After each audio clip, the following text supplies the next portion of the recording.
The toll collectors came down the undercourse 11 walkway the way they always did, 3 of them, blue chitin plating catching the strip lights, mandibles ticking against each other in a rhythm I'd learned meant they were in a hurry to be somewhere else. I kept my eyes on my noodle bowl. 2 stalls down, Mara Voss didn't even look up.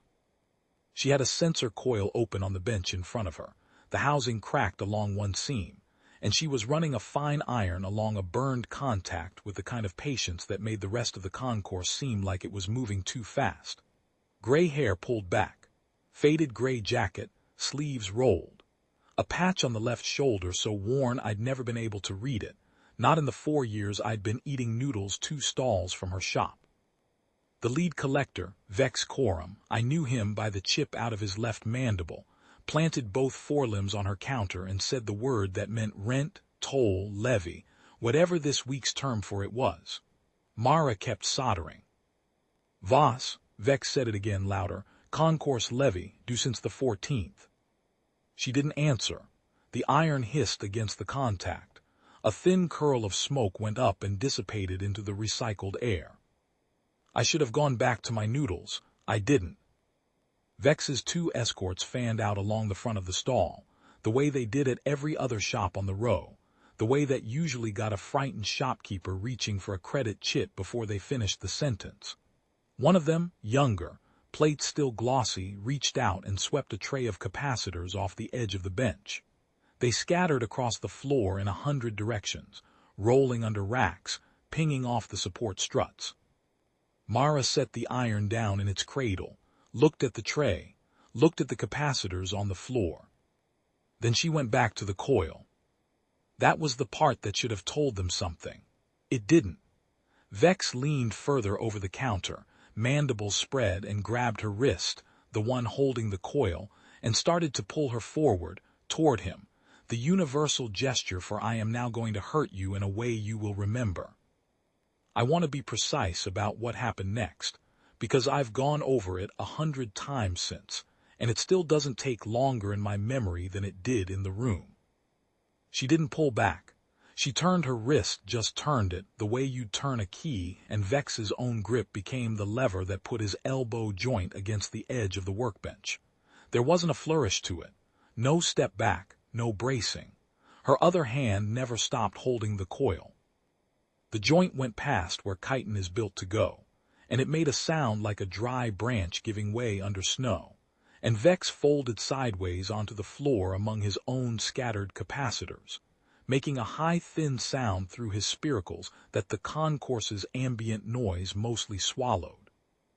The younger one, the one who'd swept the tray, lunged across the counter with a shock baton already crackling. Mara still hadn't put the coil down. She caught the baton arm at the wrist with 2 fingers. I watched this part very closely, because I didn't believe it the first time, and laid it flat against the counter's edge, not hard, just placed asterisk, the way you'd set down something you didn't want to drop. The baton's business end came to rest a finger's width from the bench's grounding strip. The collector froze there, arm pinned by what looked like almost nothing, staring at the gap between the live baton tip and the strip that would have arced through both of them if it closed. "Don't," Mara said, her first word, mild, like she was telling a customer the part wasn't in stock yet. On the floor, Vex's other forelimb was moving, slow, careful, toward the holster plate at his thorax, the kind of slow that's meant to look like shifting your weight and nothing more. Mara's boot came down on his wrist before the holster flap finished opening. She didn't glance down to do it. She was still tilting the coil's housing toward the light, checking the seam, and her boot just stayed where it had landed, no grinding, no twisting, just wait, until the limb under it went still. Then she lifted her foot the way you'd step off a curb, and went back to the coil. The third collector hadn't moved. He'd been the one standing back, the senior of the 3 by his shoulder markings, and he was looking at her sleeve. At the patch.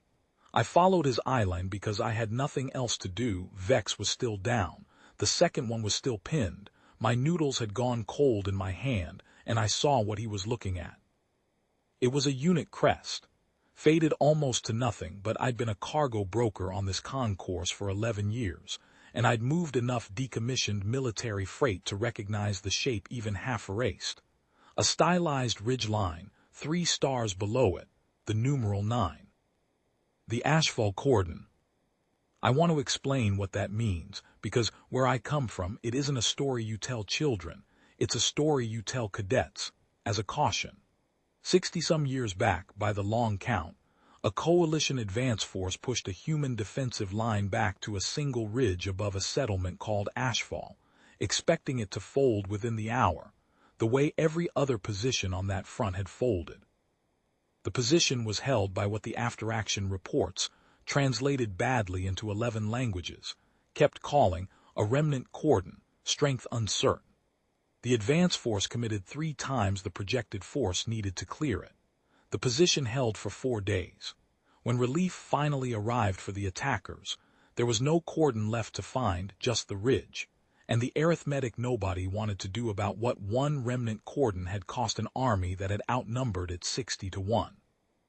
Ashfall is still, on certain fleets, a word officers use instead of swearing. The senior collector took a step back from the counter, then another. He said something to the one pinned against the bench, not loud, just 2 syllables, and the pinned one's baton powered down on its own like it had been told to. Vex was being helped up by the senior, one limb hanging wrong, and none of them looked at Mara again. They went back up the undercourse the way they'd come, faster than they'd arrived, and they didn't look at any of the other stalls either, which I noticed because it meant the whole levee run for that section just stopped mid-route and didn't resume.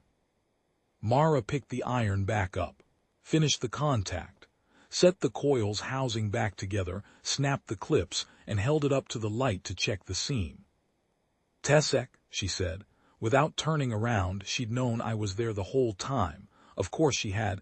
"You want this fixed by shift change, or you want to keep watching my customers leave with their problems?" I told her shift change was fine.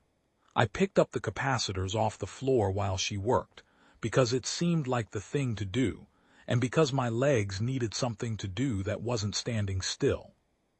A station patrol pair came down the undercourse about 20 minutes later, responding to a noise complaint from the freight office above. They found 3 blue chitin collectors worth of nothing, no damage report filed, no incident logged, a shopkeeper soldering a coil, and a Corin cargo broker eating noodles that had gone cold an hour ago and hadn't noticed.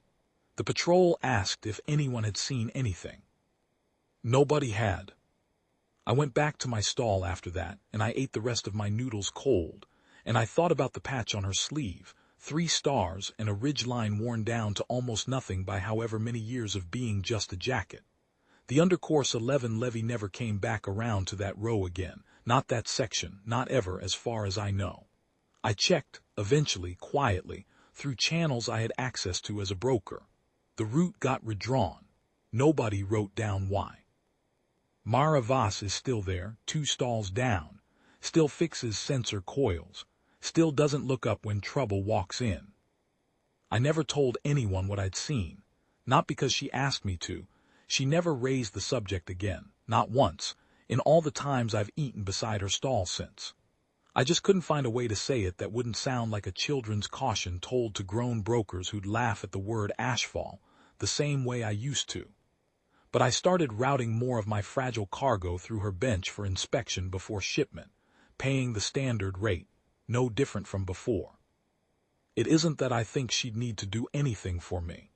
It's that I'd rather know, when something delicate is sitting on that counter, exactly whose hands are checking it.